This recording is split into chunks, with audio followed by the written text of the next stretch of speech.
ये कहानी है माधोपुर गांव के अजय और पायल की। वैसे तो अजय के पास कहने को बहुत सारी जमीन है, लेकिन उसमें से आधे से ज्यादा गांव के सेठ के पास गिरवी रखी होती है। अपनी बची हुई जमीन पर खेती करके अजय और पायल बड़ी मुश्किल से अपना जीवन यापन कर पाते हैं। कुछ दिन तो ऐसे ही बीत जाते हैं। फिर एक बार गांव में भयंकर सूखा पड़ जाता है, जिस कारण अजय की जमीन पर एक भी अनाज नहीं उगता। इस बार फसल का एक दाना नहीं हुआ है। अब हम क्या करेंगे जी, क्या खाएंगे? ऐसे तो भूख से मर जाएंगे हम। मैं एक काम करता हूँ, सेठ से कुछ कर्ज उधार ले आता हूँ। पहले ही हमारे सर पर उनका इतना कर्जा है, अब मुझे और कर्जा नहीं चाहिए। मुझे तो लगता है हमारी सारी जिंदगी ब्याज भरने में ही निकल जाएगी। तो क्या करें, भूख से मर जाएं। मुझे भी इसके अलावा और कोई काम नहीं आता। मैं सोच रही हूँ क्यों ना हम शहर चलें और वहीं कुछ शुरुआत करें। लेकिन शहर जाने के लिए भी तो हमें कुछ पैसे चाहिए ना। मेरे पास सोने का मंगलसूत्र रखा है, हम उसी को बेचकर शहर चलते हैं। मंगलसूत्र को बेचकर मिले पैसों से वो दोनों शहर चले जाते हैं। शहर तो आ गए, लेकिन हम जाएंगे कहाँ? यहाँ तो हमारा कोई ठिकाना ही नहीं है। यहीं पास में मेरे मौसा मौसी रहते हैं, हम उन्हीं के घर चलते हैं। ऐसा कहकर पायल अजय के साथ अपनी मौसी के घर चली जाती है। मदन लाल, जो कि पायल का मौसा है, दरवाजा खोलता है और उन दोनों को देखकर हक्का बक्का रह जाता है और भारी मन से पायल से कहता है, अरे आज अचानक कैसे आना हुआ पायल बेटा? ना कोई खबर ना सूचना, सब खैरियत तो है ना? क्या बताऊं मौसा जी, इन दिनों हम किस मुश्किल घड़ी से गुजर रहे हैं। इतना कहते ही पायल अपनी सारी कहानी सुना देती है। उसकी बातें सुनकर मदन लाल घबरा जाता है और मन ही मन सोचने लगता है, हे भगवान, ये कहीं यहाँ रहने तो नहीं आ गई? अगर ये यहाँ रुक गए तो मेरे महीने भर का राशन 10 दिन में ही खत्म हो जाएगा। जल्दी से कुछ सोच मदन लाल, और इस बला को यहाँ से भगा। अरे हाँ मेरे बच्चों, जब तक यहाँ रहना है रहो, लेकिन हाँ, अपने खाने पीने का इंतजाम कर लेना। इतना कहकर मदन लाल काम पर निकल जाता है। उसकी बात सुनकर पायल के पैरों तले जमीन खिसक जाती है और वो रोते हुए अजय से कहती है, बुरे वक्त में अपने साथ छोड़ देते हैं, ये तो सुना था, लेकिन आज देख भी लिया। पायल और अजय रोते हुए जाने लगते हैं। तभी उसकी मौसी कमलेश वहाँ पर आ जाती है और पायल को रोकते हुए कहती है, रो मत मेरी बच्ची, तुम तो अपने मौसा की आदत को जानती हो। उनकी कंजूसी की आदत से तो मैं भी बहुत परेशान हूँ, और शायद उनकी इसी आदत के कारण आज तक भगवान ने हमें बेऔलाद रखा। तुम इस अनजान शहर में कहाँ जाओगी? कुछ दिन यहीं रुक जाओ, जब कोई काम मिल जाए तो फिर अपना ठिकाना देख लेना। नहीं मौसी, मेरे पति की इज्जत के आगे कुछ भी जरूरी नहीं है मेरे लिए। तो क्या काम करोगे तुम लोग, कुछ सोचा है तुमने? नहीं मौसी, अभी कुछ सोचा नहीं है हमने। वैसे मैंने सुना है तुम बहुत अच्छा ऑमलेट बनाती हो। यहाँ के लोगों को ऑमलेट बहुत पसंद है। अगर तुम चाहो तो ऑमलेट बनाने का काम शुरू कर सकती हो। हाँ, ये तो बहुत अच्छा विचार है। गांव में भी सब इसके हाथों के मसाले वाले आमलेट की तारीफ किया करते थे, लेकिन इस सब में खर्चा बहुत आ जाएगा, और इतने पैसे तो अभी हमारे पास है नहीं। तुम चिंता क्यों करते हो मेरे बच्चों, मैं हूँ ना। इतना कहकर कमलेश अंदर से तवा और कुछ बर्तन लाकर पायल को दे देती है। साथ ही ठेला और सामान खरीदने के लिए कुछ पैसे अजय को दे देती है। और कुछ भी जरूरत हो तो अपनी इस मौसी को जरूर याद करना। आपका बहुत बहुत शुक्रिया मौसी जी। ये कहकर दोनों कमलेश से विदा लेकर वहाँ से चले जाते हैं। इसके बाद वो ऑमलेट के लिए जरूरी सामान और एक ठेला खरीद लाते हैं। पूरी तैयारी करने के बाद अगले दिन सुबह कंपनी और स्कूल के बगल में पायल अपना ठेला लगा लेती है। दोपहर होते होते उसके ठेले पर काफी भीड़ लग जाती है। अगल बगल के स्कूल के बच्चे और कंपनी के लोग आकर उसका बनाया मसाले वाले ऑमलेट खाते हैं तो कहते हैं, भाई वाह, आज तक इतना बढ़िया ऑमलेट मैंने नहीं खाया। शाम होने तक उसके बनाए हुए सारे ऑमलेट बिक जाते हैं। अरे वाह, एक ही दिन में इतनी अच्छी कमाई होगी, मैंने सोचा न था। अब तुम देखना पायल, हम कुछ ही दिनों में इस शहर में बस जाएंगे। ये सब मौसी की बदौलत ही हुआ है। हम थोड़ा थोड़ा करके उनका दिया हुआ सारा पैसा लौटा देंगे। उस दिन की कमाई से वो किराए पर घर ले लेते हैं। अगले दिन फिर वो सुबह जल्दी उठकर सारे मसाले तैयार कर लेते हैं और ऑमलेट का ठेला लगा लेते हैं। उनके ऑमलेट अच्छे खासे बिक जाते हैं। उधर किचन में खड़ा मदन लाल जब अपना दूसरा तवा ढूंढता है तो वो उसे नहीं दिखता। तभी वो कमलेश से कहता है, भाग्यवान, हमारे तो 2 तवे थे ना, मुझे दूसरा तवा दिख नहीं रहा और भी बहुत सारा सामान गायब लग रहा है। मुझे क्या पता, यहीं कहीं होगा, ठीक से देखो। ये कहकर कमलेश पूजा करने चली जाती है। मौसी, हमारे बुरे वक्त में आपने हमें सहारा दिया, आपका यह एहसान मैं जिंदगी भर नहीं भूलूंगी। इसके बाद दोनों कमलेश से आशीर्वाद लेकर अपने काम पर लौट जाते हैं। चलो, आज से जो भी कमाई होगी वो हमारी बचत होगी। बिल्कुल सही कहा आपने। दिन पर दिन उनके काम में और ज्यादा बरकत होने लगती है। फिर एक दिन मदनलाल को उन पर शक होता है और वो उनके ठेले पर पहुंच जाता है। अरे, ये तवा तो मेरा है, तभी कहूँ मेरा सामान कहाँ गायब हो गया। तुम लोग मेरे घर से मेरा सामान चुरा कर ले आए। नहीं नहीं मौसा जी, हमने कुछ नहीं चुराया। इसके बाद मदनलाल अपना तवा और उनके सारे पैसे लेकर चला जाता है। अब हम क्या करेंगे जी, वो तो सामान के साथ हमारे पैसे भी ले गए और इस अनजान शहर में तो हमें कोई उधारी भी नहीं देगा। एक सहारा था, वो भी छिन गया। दोनों सिर पकड़कर बैठ जाते हैं। तभी अजय कहता है, अब तुम यहीं ठहरो, मैं अभी आता हूँ। कुछ ही देर में अजय स्त्री के साथ वापस लौटता है। ये स्त्री मैंने लेके रखी थी, सोचा था धीरे धीरे मैं भी बगल में कपड़े इस्त्री करने का काम खोलूंगा। तुम ऐसा करो, इस पर ही ऑमलेट बनाना शुरू कर दो। इस पर ऑमलेट कैसे बनेंगे जी? जरूर बनेंगे, तुम एक बार कोशिश करके तो देखो। पायल स्त्री पर मसाले वाले ऑमलेट बनाने लगती है और स्त्री पर बने ऑमलेट का स्वाद चखने के लिए उसके यहाँ भीड़ लग जाती है। रोज के मुकाबले आज उनकी और भी अच्छी कमाई होने लगती है। स्त्री पर बने ऑमलेट के चर्चे दूर दूर तक होने लगते हैं। शहर भर में दोनों फेमस हो जाते हैं। एक दिन एक लड़का उनकी स्त्री वाले ऑमलेट की वीडियो बना लेता है और YouTube पर अपलोड कर देता है। उनकी वीडियो देखकर एक बिजनेसमैन उनके ठेले पर आता है और ऑमलेट खाकर कहता है, वाह वाह, इतना टेस्टी ऑमलेट मैंने आज तक नहीं खाया। वाह वाह वाह, वाह वाह, इट्स जस्ट अमेजिंग। वैसे मेरे पास तुम्हारे लिए एक ऑफर है। आहा, क्या बात है, क्या तुम दोनों मेरे साथ काम करना चाहोगे?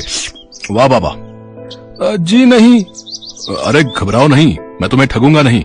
मेरे कई शहरों में काफी रेस्टोरेंट्स हैं और मैं चाहता हूँ कि मैं इस शहर में भी अपनी एक ब्रांच खोलूं और उसकी शुरुआत मैं आपके बनाए स्त्री ऑमलेट से करना चाहता हूँ। और मेरे इस नए रेस्टोरेंट के मालिक तुम दोनों होगे, साथ ही तुम दोनों को ही सब संभालना होगा। बस मुझे 30% प्रॉफिट दे देना। फिर वो दोनों उस बिजनेसमैन का प्रपोजल एक्सेप्ट कर लेते हैं। कुछ महीनों में ही दोनों लाखों कमा लेते हैं। साथ ही गांव में और दूसरे शहरों में भी ब्रांच खोल देते हैं। देखते ही देखते वो काफी अमीर बन जाते हैं। जहां कमलेश उन दोनों की तरक्की देखकर खुश होती है, तो वहीं मदन लाल जल भुन जाता है। शाम का वक्त था। शाम का बाजार अपनी पूरी रौनक पर था। लोगों की चहल पहल जारी थी। इसी बाजार में दो ठेले वाले भी अपना अपना सामान बेच रहे थे। इनमें से एक ठेला अंडा पफ वाले का था और दूसरा ठेला पकौड़े वाले का। अंडा पफ वाले का नाम महेश था और पकौड़े वाले का नाम गिरीश था। महेश की अंडा पफ की दुकान में जहां लोगों की भीड़ लगी हुई थी, वहीं गिरीश के पकौड़े के ठेले पर इक्का दुक्का लोग ही थे। ये महेश कल तक तो मारा मारा फिरता था, मगर जब से अंडे की दुकान लगाई है, गोपियों का कन्हैया बना हुआ है। न जाने क्या खिला देता है लोगों को। सब इसकी दुकान पर ही भीड़ लगाकर खड़े रहते। मेरे पकौड़ों को तो कोई पूछता ही नहीं है। महेश और गिरीश दोनों एक ही मोहल्ले में रहते थे। महेश अभी कुछ समय पहले ही गांव से काम की तलाश में शहर आया था। उसने शहर के बाजार में अंडा पफ का एक छोटा सा ठेला लगाया था। महेश बहुत ही सीधा साधा और ईमानदार आदमी था। वो हमेशा अच्छी क्वालिटी के मसाले और ताजे अंडे ही इस्तेमाल करता था अंडा पफ बनाने के लिए। उसके ठीक उलट गिरीश कई सालों से वहाँ पकौड़ों का ठेला लगाता था। वो एक नंबर का लालची इंसान था। हमेशा कम दाम वाले घटिया से घटिया बेसन और आलूओं और बासी ब्रेड का इस्तेमाल करता था। इसीलिए लोग उसके ठेले पर जाना पसंद नहीं करते थे। जबकि महेश के अंडा पफ के थोड़ा महंगा होने के बावजूद उसके ठेले पर लोगों की भीड़ लगी रहती थी। इस तरह तो मैं बर्बाद हो जाऊंगा, मुझे कुछ करना पड़ेगा। उस दिन जब बाजार उठा तब गिरीश महेश के पास आया। उसका चेहरा उतरा हुआ था। आओ आओ गिरीश भैया, क्या हाल चाल है? क्या बताऊं भैया, धंधा एकदम चौपट हो गया मेरे भाई। मेरे पकौड़े खाने कोई आता ही नहीं है। लगता है सब बेच बाच कर वापस गांव ही जाना पड़ेगा। कैसी बातें करते हो भैया, हैं? सब बेच दोगे तो करोगे क्या? अरे अपना परिवार कैसे चलाओगे भाई? यही सोचकर तो अभी तक रुका हूँ भैया। अगर तुम कुछ मदद कर सको तो बड़ी कृपा होगी। हाँ हाँ बताओ, क्या पैसे चाहिए क्या? नहीं भैया, पैसे तो नहीं चाहिए, बस एक छोटी सी मदद चाहिए। हाँ हाँ बताओ बताओ। मैं सोच रहा था कि अपने पकौड़ों का ठेला भी मैं तुम्हारे ठेले के साथ लगा लूं। तुम्हारा अंडा पफ खाने के लिए लोगों की भीड़ लगी रहती है। हो सकता है कुछ ग्राहक मुझे भी मिल जाए। हाँ हाँ क्यों नहीं, तुम कल से ही अपना ठेला मेरे साथ लगा ले, ठीक है? बस फिर क्या था। अगले दिन ही गिरीश अपना ठेला महेश के ठेले के साथ लगा लेता है। महेश के ठेले पर लगने वाली भीड़ के कारण थोड़े बहुत ग्राहक गिरीश को भी मिल जाते थे, मगर ज्यादातर लोग महेश का अंडा पफ ही खाना पसंद करते थे। इस तरह कई दिन बीत गए। महेश के पास अच्छी खासी रकम इकट्ठी हो गई थी। एक दिन गिरीश ने महेश को सुझाव दिया, भैया आखिर कब तक हम लोग इसी तरह ठेले पर धंधा करेंगे? पैसे काफी इकट्ठे हो गए हैं अपने पास, तो क्यों ना हम अपनी एक छोटी सी दुकान डाल लें, जिसमें अंडा पफ भी मिलेगा और गर्मा गर्म पकौड़े भी। महेश को गिरीश का ये सुझाव पसंद आया और वो बोला, बात तो तुम ठीक कहते हो भैया, पैसे तो इकट्ठे हो ही गए हैं, लेकिन दुकान कैसे खड़ी की जाए इसकी मुझे कोई जानकारी नहीं है भैया। अरे इसकी चिंता तुम मत करो, इतने सालों से शहर में मैंने घास नहीं खो दिया भैया। मैं सब बंदोबस्त कर लूंगा, तुम बस पैसे लगा दो। भोला भाला महेश गिरीश की बातों में आ गया। उसने अपने सारे पैसे गिरीश को दिए और कहा, अब सब तुम्हारे हाथ में है भैया, मैं अपनी सारी जमा पूंजी तुम्हारे हवाले करता हूँ। मैं कुछ दिनों के लिए गांव जा रहा हूँ। सोचा था कि जब धंधा चल जाएगा तो गांव से अपने बीवी बच्चों को भी लेता आऊंगा। अब वो समय आ गया है। तुम बेफिक्र होकर गांव जाओ भैया, जब तक तुम लौटोगे दुकान तैयार होगी। दुकान में 2 काउंटर होंगे, दोनों मालिकों के लिए, एक तुम्हारा और एक मेरा। देखना एक दिन हमारी दुकान शहर की सबसे बड़ी दुकान बनेगी भैया। इस तरह महेश अपने सारे पैसे गिरीश को सौंपकर गांव चला गया। गांव में अब तुम लोगों को यहाँ रहने की कोई जरूरत नहीं है। तुम सब अब मेरे साथ शहर चलोगे। हाँ, वहाँ अब अपनी दुकान है। तुम घर में आराम करना और हमारे दोनों बच्चे मुन्ना और मुन्नी स्कूल जाएंगे। मैं शहर पहुँचते ही इनका दाखिला स्कूल में करवा दूंगा। हाँ। इस तरह कुछ दिन गांव में रहने के बाद महेश अपनी बीवी बच्चों के साथ शहर लौटा। शहर पहुंचने के बाद वो उन्हें अपनी खोली में ले गया और कहा, अभी तुम लोग आराम करो, मैं जरा दुकान होकर आता हूँ, ठीक है? महेश दुकान पहुंचता है। दुकान ठीक वैसी ही थी जैसा गिरीश ने बताया था, मगर वहाँ 2 मालिकों के लिए 2 काउंटर नहीं थे। सिर्फ एक ही काउंटर था जिस पर गिरीश बैठा था। अरे वाह भैया, जैसा सोचा था तुमने दुकान उससे भी अच्छी बनाई है। मगर मेरा काउंटर कहाँ है? तुमने तो कहा था कि 2 मालिकों के 2 काउंटर होंगे।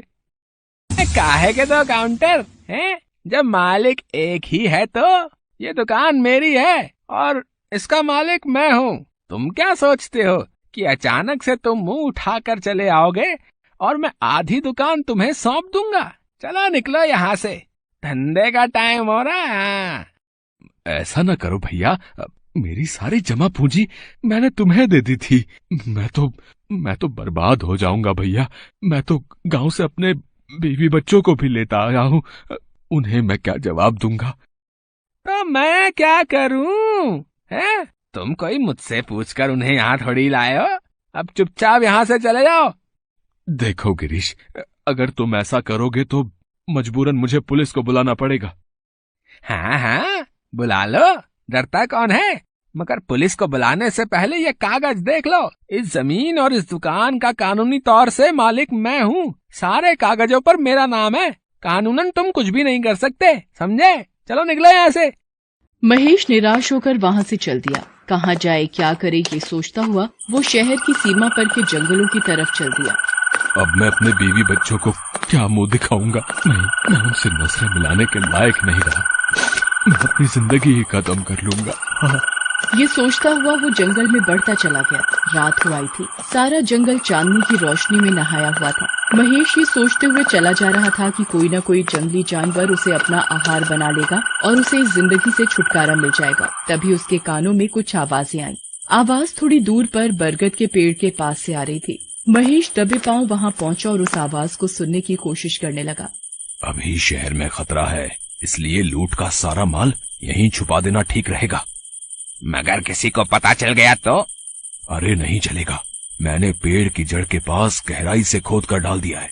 जब शहर की पुलिस ठंडी पड़ जाएगी तब हम यहाँ आकर माल को निकाल लेंगे। हाँ। हे भगवान, ये तो लुटेरे हैं, न जाने किसका माल लूट कर यहाँ गाड़ दिया है। जब लुटेरे वहां से चले गए तो महेश पेड़ के पास पहुंचा और उस जगह को खोदकर सारा माल निकाल लिया। वहां एक बैग में लाखों रुपए पड़े थे। महेश की आंखें फटी की फटी रह गईं। अब सोच क्या रहा है महेश? उठा ले इन पैसों को और ले जा अपने घर। इतने पैसों में तो तेरी 7 पुश्तें बैठकर खाएंगी। महेश के मन में पाप बढ़ने लगा था, मगर तभी उसके मन में फिर से आवाज आई। नहीं महेश, इन पैसों पर तेरा कोई हक नहीं है। न जाने कितने लोगों की खून पसीने की कमाई होगी ये। इसे ले जाकर पुलिस को सौंप दे। जरा सोच, आज एक इंसान ने तेरे साथ धोखा किया तो तेरी गृहस्थी उजड़ गई, फिर इन रुपयों के खो जाने से न जाने कितने लोगों की गृहस्थी उजड़ जाएगी। अंत में अच्छाई ने बुराई पर विजय पाई और महेश पैसों को लेकर सीधा पुलिस स्टेशन पहुंचा। सारी पुलिस परेशान थी। शहर के बैंक में जबरदस्त डाका पड़ा था। महेश वहां पहुंचकर इंस्पेक्टर को सारी बात बताता है और सारे पैसे उन्हें सौंप देता है। महेश के इस काम से खुश होकर उसे पुलिस और सरकार दोनों की तरफ से इनाम मिलता है। इनाम की रकम मिलने के बाद महेश सोचता है, जितनी रकम गिरीश ने मुझसे ठगी थी उससे कई गुना ज्यादा रकम इनाम में मिल गई। इन पैसों से मैं 4 दुकानें खोल सकता हूँ। इस तरह अपनी ईमानदारी और मेहनत से एक गरीब अंडा पफ वाला शहर का एक जाना माना रईस बन गया। उधर अपनी बेईमानी और धोखाधड़ी के कारण गिरीश की दुकान पिट गई और वो वापस सड़क पर आ गया।